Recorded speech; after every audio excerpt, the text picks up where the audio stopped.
23 अगस्त को राजस्थान विश्वविद्यालय के छात्र संघ कार्यकारिणी के लिए होने वाले चुनावों को लेकर चुनावी प्रचार प्रसार आज शाम 5 बजे के बाद थम गया है। इससे पहले एनएसयूआई, एबीवीपी, इनसो छात्र संगठनों द्वारा अपने अपने समर्थकों के साथ शहर में संपर्क के लिए आह्वान किया गया और वोटों के लिए अपील की गई। वहीं चुनाव में खड़े उम्मीदवार अब छात्र मतदाताओं के घर घर जाकर वोट की अपील करते नजर आ रहे हैं।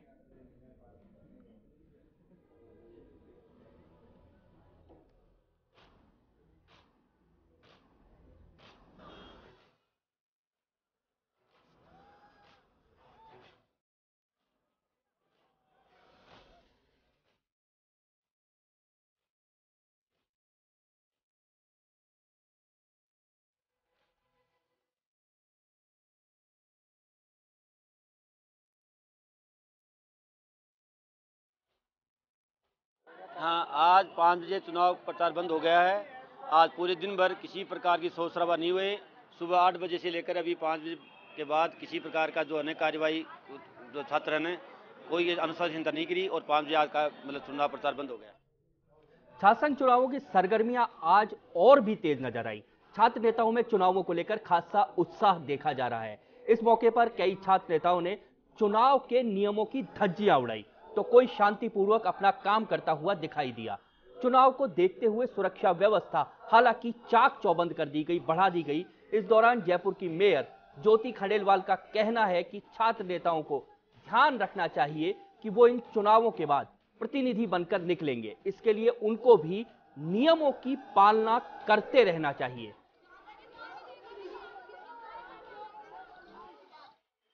एक अच्छी परंपरा है। निश्चित रूप से राजनीतिक तौर पर अगर हम देखते हैं तो एक सुदृढ़ करने के लिए छात्रों को एक अच्छी परंपरा है। लेकिन मैं फिर भी ये कहना चाहूँगी कि जब आप राजनीति के क्षेत्र में प्रवेश करना चाहते हैं तो उस जोश के साथ साथ कुछ होश की ज़रूरत, कुछ नियमों के पालन की ज़रूरत भी हमेशा बनी रहती है। तो देखा आपने, कह रही थी जयपुर की मेयर ज्योति खंडेलवाल। छात्र संघ चुनाव में महारानी कॉलेज की छात्राएं अपने छात्र नेता चुनने के लिए कुछ ज्यादा ही उत्साहित नजर आ रही हैं। लेकिन इस बार कुछ छात्राओं को अपना नेता चुनने की ये उम्मीद पूरी नजर होती कम ही आ रही है। कॉलेज प्रशासन ने सुरक्षा को ध्यान में रखते हुए कॉलेज में बिना पहचान पत्र के प्रवेश पर पाबंदी लगा दी है। जिन छात्राओं के पहचान पत्र नहीं बने हैं वो छात्राएं इस बार अपना छात्र नेता नहीं चुन पाएंगी। महारानी कॉलेज में करीब 6500 से ज्यादा वोटर्स हैं। कॉलेज प्रशासन के अनुसार अधिकतर छात्राओं के कार्ड्स बन गए हैं, लेकिन छात्राओं के बार बार कहने पर भी कुछ इस बार वोट देने से बार बार कह रही हैं छात्राएं, और कुछ छात्राएं क्योंकि आई कार्ड नहीं बने हैं इसलिए वोट देने से वंचित रह सकती हैं।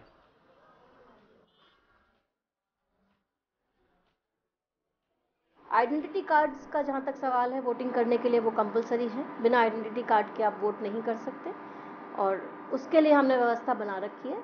आज भी हमारे आइडेंटिटी कार्ड्स जो हैं वो तकरीबन 5-6 बजे तक, 5 साढ़े 5 बजे तक तो देंगे ही देंगे। कोशिश की है कि 5:30 बजे तक भी दे दें। अगर लंबी कतार हुई तो 5:30 तक भी दे देंगे। परंतु कल से आइडेंटिटी कार्ड्स का डिस्ट्रीब्यूशन बंद हो जाएगा। तो जो लोग आज ले सकते हैं वो आज ले लेंगे और जिनके आई कार्ड्स नहीं मिलेंगे, नहीं, वो बंद तो सबके गए हैं। नहीं दे पाएंगे फिर। हाँ, वो वोट नहीं दे पाएंगे। वोटिंग में कंपलसरी होता है कि आइडेंटिटी कार्ड देना है। राजस्थान विश्वविद्यालय में छात्र संघ चुनाव प्रचार के अंतिम दिन महारानी कॉलेज में प्रचार पर जोर रहा। उसका सीधा सीधा कारण है, राजस्थान विश्वविद्यालय की अगर छात्रों की गणित को देखा जाए तो महारानी कॉलेज एक ऐसा कॉलेज है जो विनिंग एज बनाता है। यानी कि जो भी छात्र संगठन महारानी कॉलेज पर फोकस कर लेता है उसकी जीत लगभग तय मानी जाती है। तीनों ही छात्र संगठन, तीनों यानी एबीवीपी, एनएसयूआई और तीसरा एक छात्र संगठन जो बना है इन चुनावों में, वो महारानी कॉलेज अपने अपने पैनलों के साथ पहुंचे और यहां पर अपने समर्थकों के साथ महारानी कॉलेज में उन्होंने प्रवेश किया। और यहां पर ये प्रवेश के लिए भी बड़ी जद्दोजहद, क्योंकि महारानी कॉलेज में जिसको वोट मिलेगा, जिसको ज्यादा वोट महारानी कॉलेज में मिलेंगे, जीत लगभग उसकी तय मानी जाती है। तो यहां पर आज प्रवेश के दौरान महारानी कॉलेज में घुसने की जद्दोजहद में आज पुलिस और एबीवीपी कार्यकर्ताओं में भी झड़प हो गई। वहीं समझाइश के बाद एबीवीपी पैनल के चारों प्रत्याशियों को कॉलेज में प्रवेश दिया गया और समर्थक जो थे उनको कॉलेज से बाहर निकाला गया।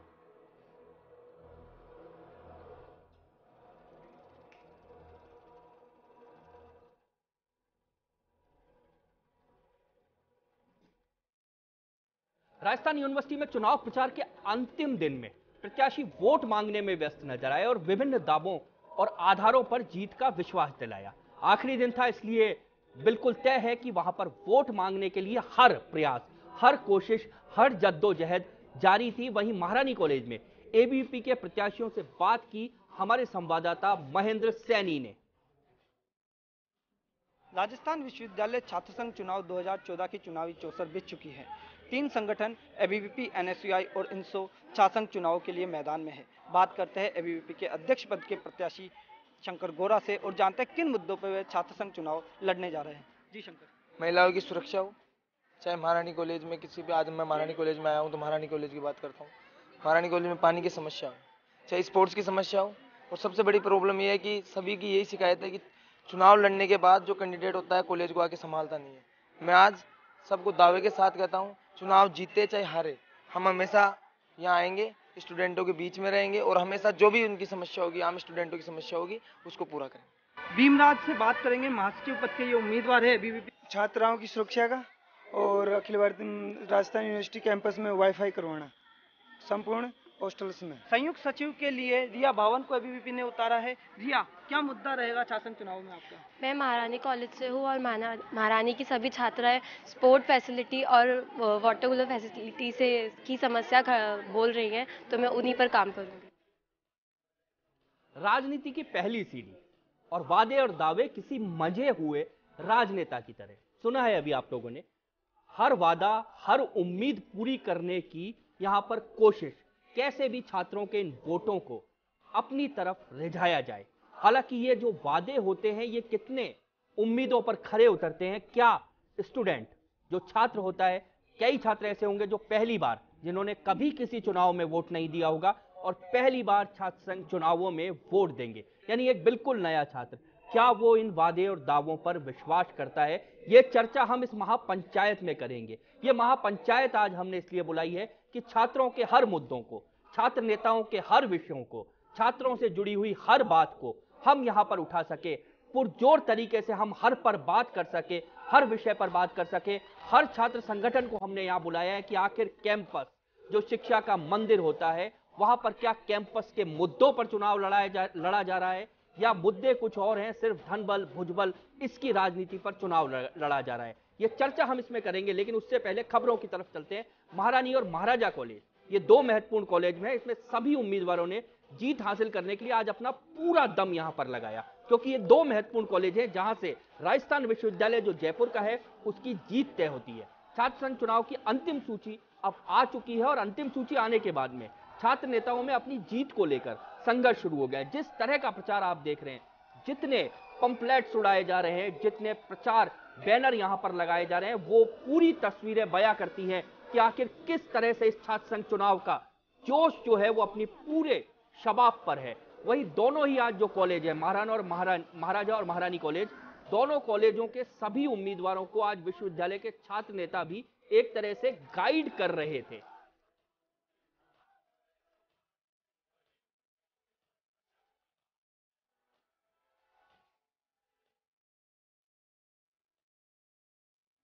एबीवीपी के पैनल की अभी हमने थोड़ी देर पहले बात की थी और अब इसी राजस्थान विश्वविद्यालय में एनएसयूआई ने भी अपना पैनल उतारा है।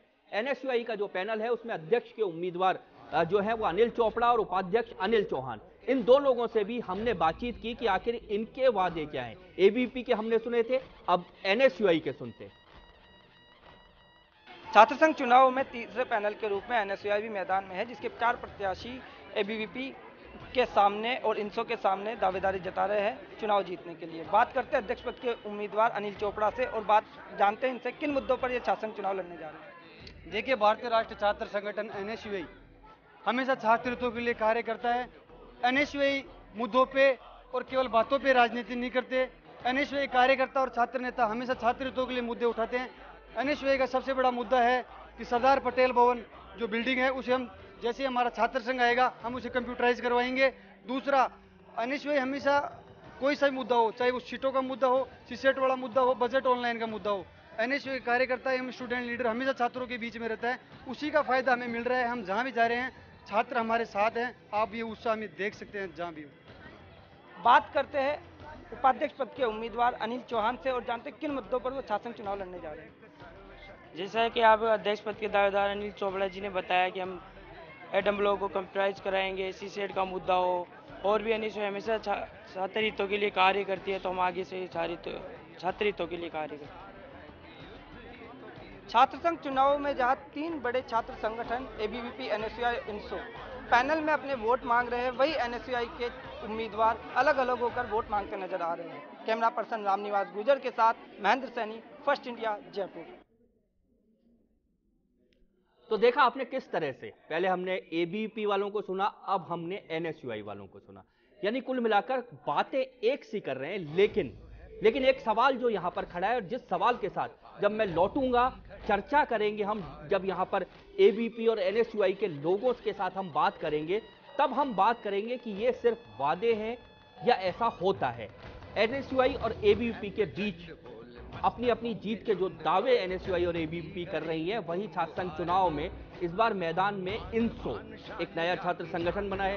अब जब दोनों से टिकट नहीं मिलते तो राजस्थान विश्वविद्यालय का एक बड़ा अच्छा सा समीकरण होता है कि एक नया संगठन बनाया जाए और चुनाव लड़ा जाए। तो यहाँ पर एक नया संगठन बना है इंसो, और इंसो ने भी एक पैनल चुनाव मैदान में उतारा है। पिछले चुनाव की अगर मैं बात करूं तो पिछले चुनाव में ऐसा ही एक पैनल उतारा था, किरोड़ीलाल मीणा का जो पार्टी थी, उन्होंने भी एक पैनल उतारा था। इस बार इंसो ने पैनल उतारा है, उनके पैनल से भी बात की है हमारे संवाददाता ने। बात करते हैं इंसो छात्र संगठन के प्रत्याशियों से और जानते हैं किन मुद्दों पर वो छात्र संघ चुनाव लड़ने जा रहे हैं। जी, आप छात्र संघ अध्यक्ष पद के लिए प्रत्याशी के रूप में चुनाव लड़ने जा रहे हैं, आप बताएं किन मुद्दों पे आप चुनाव लड़ेंगे। जी, हमारे राजस्थान विश्वविद्यालय में इतनी अव्यवस्थाएं हैं, जैसे आप देखते हो कि छात्रों को जैसे फर्स्ट ईयर में आप पूरे डॉक्यूमेंट्स जमा करा देते हो, फिर भी सेकंड ईयर और फाइनल ईयर में जब आप एडमिशन लेते हो तो फिर से डॉक्यूमेंट्स जमा करवाने पड़ते हैं और लंबी लंबी लाइन लगती है। राजस्थान कॉलेज में सुबह 9 बजे से छात्र लाइन में लगते हैं और 3-4 बजे तक राजस्थान लाइन में लगना पड़ता है। अब बात करते हैं महासचिव पद के उम्मीदवार गिरिटी यादव से। नमस्कार, मैं गिरिटी यादव, मैं इंसो की महासचिव के लिए उम्मीदवार हूं और मैं महिला सुरक्षा के नाम, महिला सुरक्षा के लिए, एक महिला शक्ति को इकट्ठा करने के लिए, महिलाओं को आगे लाने के लिए एक महिला की सीट जरूर निकालनी है। इसलिए हम 8 लड़कों के मुकाबले 1 लड़की की सीट है, इसलिए हमको सबको मिलकर एक लड़की की सीट निकालनी है। महिला सुरक्षा ही मेरा पहला और अहम मुद्दा है। तो तीनों की बात आपने सुन ही ली, आखिर क्या कह रहे हैं तीनों। बातें बड़ी बड़ी हैं, लेकिन तीनों छात्र संगठन क्या धरातल पर ऐसा करते हुए कहीं भी नजर आते हैं, इस पर चर्चा करेंगे। लेकिन 23 अगस्त को जो चुनाव होने वाले हैं, उस छात्र संघ चुनाव में सबसे अहम मुद्दा है कि आचार संहिता जो है उसकी धज्जियां उड़ाई जा रही है। आज महारानी कॉलेज के बाहर एबीवीपी और एनएसयूआई और इंसो तीनों के समर्थकों ने हवा में जमकर पंपलेट उठाए।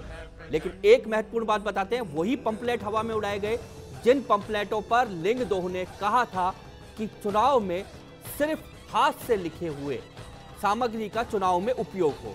और जो स्क्रीन पर आप देख रहे हैं, कोई सामग्री ऐसी नहीं है जो हाथ से लिखी हुई है, सब प्रिंटेड सामग्री, पोस्टर पूरे शहर को गंदा करते हैं। गौरतलब है कि यूनिवर्सिटी कैंपस में पत्थरबाजी की घटना के बाद यूनिवर्सिटी प्रशासन ने कल छात्र नेताओं को चेतावनी भी दी थी और गाइडलाइन फॉलो नहीं करने पर कार्रवाई करने की बात की और कुछ छात्र नेताओं को तो नोटिस तक थमाए। लेकिन उसके बाद हालात जो हैं वो आप देख रहे हैं।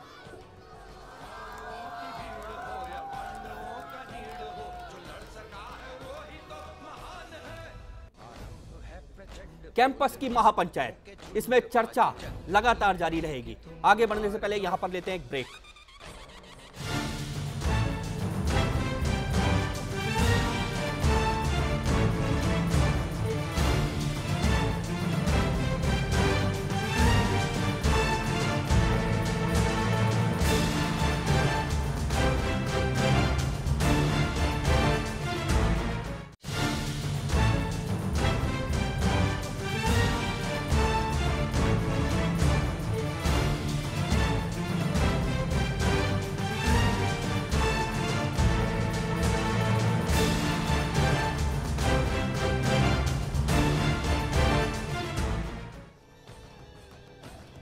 कैंपस की महापंचायत इसलिए जरूरी है क्योंकि ये वो चुनाव है जो कैंपस में छात्र संघ के छात्र प्रतिनिधि के लिए होता है, यानी सबसे पहली राजनीति की सीढ़ी। और इस सीढ़ी में ही अगर गिरावट हो तो क्या होगा। इसी पर पूरी चर्चा आज हमारी फोकस रहेगी कि आखिर जो लोकतंत्र का पाठ पढ़ाने का पहला स्कूल है उसके चुनावों के क्या समीकरण है, क्या गणित है, लेकिन साथ ही साथ जो नियमों की धज्जियां उड़ती हैं उन पर भी हम यहाँ पर बात करेंगे। हमारे साथ जो प्रतिनिधि हैं उनको भी हम यहाँ पर बुलाएंगे हमारे साथ चर्चा के लिए। लेकिन उससे पहले क्योंकि प्रदेश भर में चुनाव हो रहे हैं तो हम चलते हैं बीकानेर के महाराजा गंगा सिंह विश्वविद्यालय में छात्र संघ अध्यक्ष का चुनाव लड़ रहे छात्र नेताओं के साथ चुनाव में प्राथमिकताओं को लेकर बातचीत की हमारे बीकानेर संवाददाता अरविंद व्यास ने। छात्र संघ चुनावों की रणभेरी बच चुकी है। अपने अपने हिसाब से प्रत्याशी अपने दम पर जीत के लिए भरसक प्रयास कर रहे हैं। बीकानेर के महाराजा गंगा सिंह विश्वविद्यालय में भी चुनावी रंगत परवान पर है। इस वक्त हमारे साथ विश्वविद्यालय में अध्यक्ष पद के लिए खड़े हुए उम्मीदवार साथ हैं। हम उनसे जानते हैं कि क्या प्राथमिकताएं रहेंगी राजनीति की पहली सीढ़ी छात्र संघ चुनाव में अगर उनको सफलता मिलती है तो। जी, आप कैंडिडेट हैं अध्यक्ष पद के लिए, क्या कुछ प्राथमिकताएं रहेगी आपकी अगर आप चुनाव जीत जाते हैं तो? देखिए, सबसे पहला मेरा मुद्दा है यूजीसी से 12B का पंजीकरण करवाना और स्पोर्ट्स के अंदर ज़्यादा से ज़्यादा सुविधाएं उपलब्ध करवानी और स्टाफ है जैसे 4th ग्रेड की है और अपने फैकल्टी बढ़वाना है और सेशन बढ़वाना है। तो छात्र हित में जो भी कार्य होगा मैं ज़्यादा से ज़्यादा प्रयास करूंगा करवाने का। छात्र हित में जो भी कार्य होगा उनको ज़्यादा से ज़्यादा करवाने का प्रयास करेंगे। हमारे साथ एक और कैंडिडेट हैं, उनसे भी हम बात करते हैं। जी, क्या कुछ प्राथमिकताएं रहेंगी छात्रों के हित के लिए? इस यूनिवर्सिटी की सबसे बड़ी समस्या है तो ये है कि अपने एक तो वाहन की सुविधा नहीं है। जिस तरीके से छात्र वहाँ पढ़ने जाते हैं तो थोड़ा कैंपस दूर पड़ता है, उस वजह से छात्रों के लिए तो अपने बस की सुविधा नहीं है। तो पहली प्राथमिकता तो बस की रहेगी। दूसरी प्राथमिकता मेरी ये रहेगी कि अपने MS और डूंगर को संगठित इसमें जोड़ना, यूनिवर्सिटी में जोड़ना। तीसरी प्राथमिकता ये रहेगी कि अपने कैंपस में अपने एक तो कैंटीन की सुविधा है तो सही पर वो सुचारू रूप से चल नहीं सकती, ना चल रही है। कभी वहाँ पे उनके जो ठेका लेते कैंटीन वाले वो रद्द कर दिया जाता है, उनको परेशानी उठानी पड़ती है। आखिरी सबसे बड़ी समस्या इनकी ये है, छात्र जो बाहर से आते हैं उनको यहाँ पे मार्कशीट निकलवानी होती है, रिवेल फॉर्म भरना होता है, अपने मार्क्स बढ़वाने होते हैं। कुल मिला के ये कहें कि छात्रों की जो इर्द गिर्द है वो पूरी राजनीति आप लोगों की रहेगी। इस वक्त हमारे साथ एक गर्ल्स कैंडिडेट भी हैं, उनसे भी हम जानते हैं। जी मैम, छात्र संघ चुनाव जो होता है वो यूथ का होता है, ज़्यादातर इसमें जेंट्स पार्टिसिपेट करते हैं, यूथ जो बॉयज़ होते हैं वो पार्टिसिपेट करते हैं, काफ़ी कुछ होता है। आप गर्ल्स हैं, आपने हिम्मत की है, क्या कुछ देखते हैं आप? एक्चुअली सर, मैं परीक्षा परिणाम से बड़ी परेशान थी। यूनिवर्सिटी के जो 0-1 नंबर आते हैं उन पे कोई कार्रवाई नहीं होती। उसकी विसंगतियों को दूर करना चाहूँगी मैं, जिससे लोगों का विश्वास बना रहे यूनिवर्सिटी से कि लोग दूसरी यूनिवर्सिटी की ओर जा रहे हैं। एक जो कैरियर ओरिएंटेड कोर्सेज होंगे जैसे रिमोट सेंसिंग और ज्योग्राफी, इकोनॉमिक्स, होम साइंस जैसे सब्जेक्ट्स की मैं खोलने की मांग कर सकती। मतलब ये कहा जा सकता है कि केवल महज राजनीति के लिए ही ये चुनाव नहीं लड़ा जा रहा है,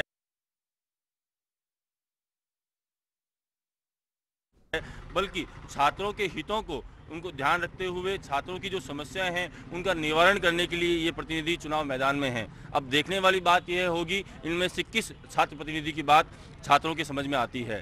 कैमरा पर्सन विक्रम जागरवाल के साथ अरविंद व्यास, फर्स्ट इंडिया न्यूज़, बीकानेर।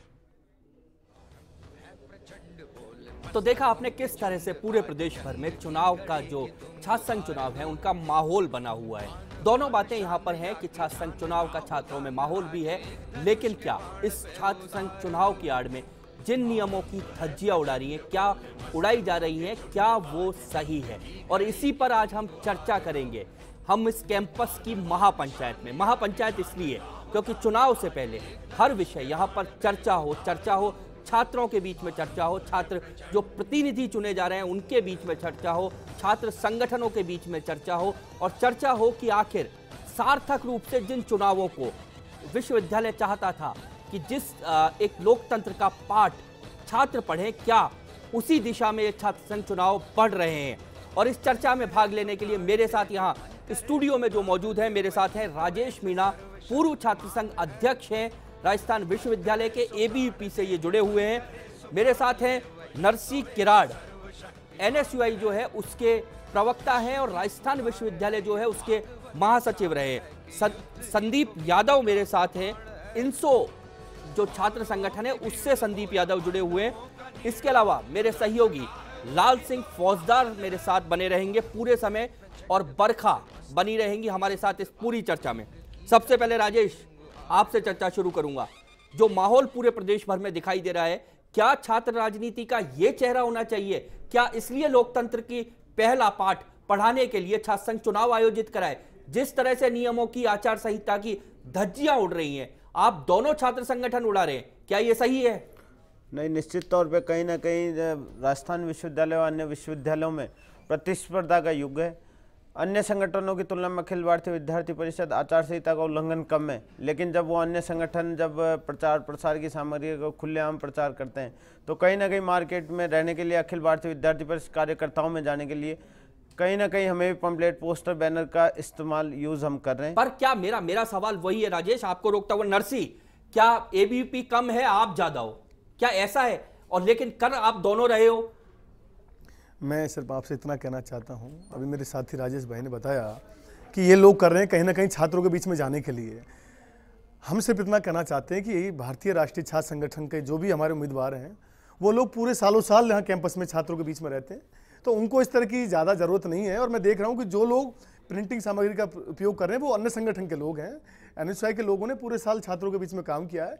तो राजस्थान विश्वविद्यालय के 40,000 छात्र जो इस बार वोटर्स के रूप में हैं, वो सब लोगों को जानते हैं, पहचानते हैं कि एनएसयूआई के लोग पूरे साल यहाँ काम करते हैं, उनके लिए खून पसीना बहाते हैं, संघर्ष करते हैं। क्या आप दोनों संघर्ष करते हो? आप दोनों कह रहे हो हम संघर्ष करते हैं, फिर छात्र नाखुश क्यों है आपसे? छात्र क्यों नहीं? कैंपस की पोलिंग परसेंटेज के अगर आंकड़े में बताऊं तो आप लोगों को आश्चर्य होगा कि कैंपस में स्टूडेंट वोट डालने नहीं आ रहा है। क्या इसके लिए आप दोनों जिम्मेदार नहीं हो? लेकिन फिर मैं ये कहना चाहता हूं कि इसके लिए जिम्मेदार होना एक कोई पर्टिकुलर किसी संगठन पे हम नहीं डाल सकते। पिछले जो 2-3 साल की जो स्थितियां रही हैं उसमें कहीं ना कहीं रक्षाबंधन, जो कि इस भारत देश में एक बहुत ही एक ऐसा त्यौहार जिसको माना जाता है, भाई बहन का ये जो त्यौहार है, ये त्यौहार कहीं ना कहीं इफेक्ट डालता था। इस बार का चुनाव है, डेफिनेटली 10 से 15% वोटिंग जो है परसेंटेज वो बढ़ेगा। पिछले लास्ट 3 चुनाव में जब 2011 में हमें टिकट मिला तब इलेक्शन 25 तारीख का इलेक्शन था और 26 तारीख की रक्षाबंधन थी। उसके बाद जस्ट 2 साल बाद जब इलेक्शन हुआ तब भी रक्षाबंधन का कहीं ना कहीं 1-2 दिन का डिफरेंस रहा। इस बार बहुत वोटिंग परसेंटेज बढ़ेगी। आप दोनों को रोकता हूं, संदीप आपके पास आ रहा हूं। संदीप, ये दोनों कह रहे हैं कि कारण जो भी बता रहे हो, लेकिन क्या छात्रों को विश्वास है? अगर छात्रों को विश्वास होता तो पोलिंग परसेंटेज बहुत अच्छा होता और तीसरे आप जैसे संगठन खड़े नहीं होते। क्यों? जी बिल्कुल, मैं दोनों के पक्ष लेना चाहूँगा। इनका ये जो जिस तरह से एबीवीपी एनएसयूआई दोनों कैंपस के अंदर जो कर रही है, हिंसा का जो वो कर रही है, उससे छात्र वोट डालने से घबरा रहा है और वो खुद वहाँ पे वोट करने के लिए आज जब हम पूरे कैंपस में घूमे भी तो हमें छात्रों की गिनती जो थी वो अगर काउंट करें तो 200 से 300 थी। क्यों? चुनाव से 2 दिन पहले ऐसा क्यों हो रहा है? क्योंकि एनएसयूआई एबीवीपी दोनों जो हिंसा फैला रही है कैंपस के अंदर हिंसा। आपको रोकता हुआ मेरे साथ मेरी सहयोगी बरखा है। बरखा जी, आप मुझे सुन पा रही हैं? मैं देख रहा हूं आपके साथ कुछ छात्राएं वहां पर खड़ी है। कैंपस में हिंसा की अगर बात करें, क्या ऐसे माहौल में, अगर जो तस्वीर हमने 2 दिन पहले अखबारों में देखी थी, क्या ऐसे माहौल में छात्राएं सुरक्षित महसूस करती हैं? जी विजेंद्र, अगर देखी जाए, बात की जाए महिलाओं की सुरक्षा की, तो वहाँ पे पढ़ने वाली छात्राओं को खासा भय बना रहता है कि इस चुनाव के माहौल में उनकी सुरक्षा के लिए कोई ठोस कदम नहीं उठाए जाते। बार बार जो छात्र नेता आते हैं और आपसी उनकी भिड़ंत के बीच में कई बार इन छात्राओं को भी समस्याओं का सामना करना पड़ता है और इसी डर की वजह से वो कॉलेज में कई बार नहीं आती हैं, अपनी क्लासेस नहीं अटेंड कर पाती हैं और सिर्फ अपने घर में जाके बैठती हैं। और कई बार इन्होंने अपनी इस बात की शिकायत प्रिंसिपल तक भी पहुंचाई है वहाँ पे कॉलेज में जाकर कि उनकी सुरक्षा की व्यवस्थाओं को लेकर कड़े इंतजाम किए जाए। बरका, क्या ये सुरक्षा छात्र संघ चुनावों के विषय होते हैं? ये बातें खूब की जाती है, आपके साथ छात्रा है, मैं जानना चाहूंगा उनसे भी, क्या ये सिर्फ बातें हैं? जी हम बात करेंगे। हमारे साथ में यहाँ पे इस वक्त मौजूद हैं, कुछ छात्राएं मौजूद हैं कि चुनाव को लेकर, महिलाओं की सुरक्षा को लेकर क्या खास ये क्या मुद्दा है कि इस तरीके की कि सिर्फ चुनाव में ही ये सुरक्षा के इंतजाम करने चाहिए या आगे भी पूरे साल जब तक वहाँ पे पढ़ाई चल रही है, कक्षाएं चल रही हैं, तब तक ये सुरक्षा के इंतजाम रहें? हाँ, ये बात एकदम सही है कि ना चुनाव की समय की बात नहीं है, चुनाव से पहले तक की समस्या की बात है कि गर्ल्स इतनी सेफ्ट अपने आप को नहीं कर पा रही है। जैसे अपन एक उदाहरण लेते हैं महारानी कॉलेज का। महारानी कॉलेज में हम लोग हॉस्टल के पीछे वाला गेट है, जहाँ पे हमारी गर्ल्स आती हैं रात को कोचिंग कर करके 7-8 बजे तक आती है, जहाँ पे सिर्फ वहाँ पे गार्ड्स की व्यवस्था है, लेकिन गार्ड की व्यवस्था वहाँ पे वो सही नहीं है, क्योंकि वहाँ पे सिर्फ 1 या 2 गार्ड्स हैं, वहाँ पे पुलिस व्यवस्था भी होनी चाहिए। बरका, सवाल ये होता है कि ये छात्र प्रतिनिधि जब चुनाव लड़ते हैं, बरखा जब छात्र प्रतिनिधि चुनाव लड़ते हैं तो ये सब वादे करते हैं। आपको मैं रोकता हुआ वापस आपके पास मैं लौटूंगा। छात्र प्रतिनिधि, छात्र संघ, जो छात्र संगठन है उनके लोग हमारे साथ हैं। मैं राजेश आपके पास आऊंगा। वादे तो बहुत करते हैं आप लोग, चुनाव जीतेंगे तो। अभी हमने आपके एनएसयूआई एबीवीपी दोनों पैनलों की बात सुनी, लेकिन क्या आप जब से चुनाव शुरू हुए 3 बार आप यहाँ के छात्र संघ अध्यक्ष पर कब्जा कर चुके हैं। मैं गलत तो नहीं कह रहा? सही है राजेश, लेकिन क्या छात्र की एक समस्या हल हो पाई? शायद मैं मानता हूँ राजस्थान विश्वविद्यालय में जब से 5 साल से छात्र संघ के चुनाव है, अखिल भारतीय विद्यार्थी परिषद ने 3 बार परचम अपना लहराया। हमें छात्रों के बीच में हम रहते हैं, छात्रों की समस्याओं का हम समाधान करते हैं, छात्रों के साथ मिलकर काम करते हैं, तो निश्चित तौर पे छात्र हमारे साथ मिलकर काम करने के लिए तैयार हैं और उनमें हमारा विश्वास है, हमें उन पर विश्वास है। इसी तरीके से हम आज अन्य संगठन है उनके आज तक एक भी बार अध्यक्ष नहीं बना। वो छात्रों के बीच में जाएंगे नहीं तो उनका कैसे काम होगा। हम छात्रों के बीच में छात्रों के लिए काम करें, तो निश्चित तौर पे इस बार भी हम दावे के साथ कहते हैं। नरसी, छात्रों के बीच में नहीं जाते हो, आप चुनाव लड़ लेते हो, लेकिन मेरा मानना है क्या इसका जवाब ये है, सच बताइएगा, इसका जवाब ये है या इसका जवाब मैं आपसे तीखा बोलूंगा कि इसका जवाब ये है कि आप लोग छात्रों में, आप दोनों संगठन छात्रों में जातिवाद को बढ़ावा दे रहे हैं, टिकट जातिवाद के आधार पर बांटे जा रहे हैं, छात्रों को जातिवाद पर आप दोनों छात्र संगठनों ने बांट दिया है? नहीं, बिल्कुल मैं आपकी बात से बिल्कुल सहमत नहीं हूं कि भारतीय राष्ट्रीय छात्र संगठन में कि बिल्कुल भी जातिवाद को दरकिनार करके इस बार का जो भी पैनल है SC, ST, OBC जनरल सारे इक्वेशन बनाकर उनको दिया गया, लेकिन इसमें इस तरह का नहीं दिया गया कि कोई जाति जो हमारा कैंडिडेट हमें लगा कि जो चुनाव जीतने की स्थिति में है हमने उसको चुनाव दिया। मेरे साथी राजेश, क्या छात्र संघ चुनावों में आप छात्र की जाति जरूर बताते हैं, लेकिन उसने क्या किया है कहीं मेंशन करते हैं? कोई पंपलेट में आपने मेंशन किया कि हमारे अध्यक्ष पद का प्रत्याशी, उसकी एकेडमिक क्वालिफिकेशन ये है, वो गोल्ड मेडलिस्ट है, वो स्पोर्ट्स में एक्टिव है? क्या ऐसा करते नहीं करते आप? जी देखिए, हमने पिछली बार इस तरह की परंपरा डाली थी और इस तरह के पंपलेट हमने बंटवाना चालू किया है। रही बात जब मेरे साथी बता रहे थे कि 3 साल इन्होंने कब्जा किया, बिल्कुल इन्होंने कब्जा किया, लेकिन काम क्या किया, ये हमारे संगठन में कुछ कमियां रहीं टिकट बांटने के दौरान कि हमारी एनएसयूआई कभी कैंपस में नहीं हारी है। एनएसयूआई के जो भी छात्र नेता हैं बहुत आस्था हमारे संगठन के साथ रखते हैं, बहुत सारे लोग उनसे उम्मीद मानते हैं, तो 4 या 5 लोग हमारे खिलाफ संगठन के खिलाफ चुनाव लड़ते हैं। उसी का परिणाम यह है कि हमारा संगठन जो अध्यक्ष पद पर कभी काबिज नहीं हो पाया और उन सबके अगर टोटल हम वोट ऑफ परसेंटेज देखें तो एबीपी की उसकी तुलना में 3rd नंबर पे भी नहीं है। तो इस बार हमने ये प्रयास किया, इस बार हमने ये प्रयास किया है, हमारे बागियों को हमने मनाने का प्रयास किया है। भाई सतवीर चौधरी है, उसने भी अपना पर्चा वापस ले लिया है, मंजीत सिंह है, उन्होंने भी पर्चा वापस ले लिया है। तो आप अपने कार्यकर्ताओं पे आप अपने काम करते हो, कार्यकर्ताओं के साथ लेके लड़ाई लड़ते हो, उन कार्यकर्ताओं पे विश्वास नहीं है? हमें हमारे कार्यकर्ताओं पे विश्वास है। लेकिन मेरे पास राजेश, आप कार्यकर्ताओं की बात करेंगे तो मेरे पास भी उदाहरण है। ये विश्वास की बात करें, मैं बताना चाहता हूँ, इनकी पार्टी के अभी अध्यक्ष पद के उम्मीदवार थे अरुण कटारिया जी, उन्होंने इनकी पार्टी को छोड़ दिया और हमारे अनुसारी का दामन उन्होंने थामा है। अभी ये वो पैसों का बोलबाला है, पैसों के नाम पे वहां पे किया जा रहा है। नरसी, ऐसे उदाहरण मेरे पास आपकी पार्टी के भी, लेकिन मैं देना नहीं चाहूंगा। मैं अभी रोकूंगा आप दोनों को, वापस लौटूंगा इस चर्चा पे, मेरे सहयोगियों के पास भी चलूंगा। फिलहाल लेते हैं एक छोटा सा ब्रेक।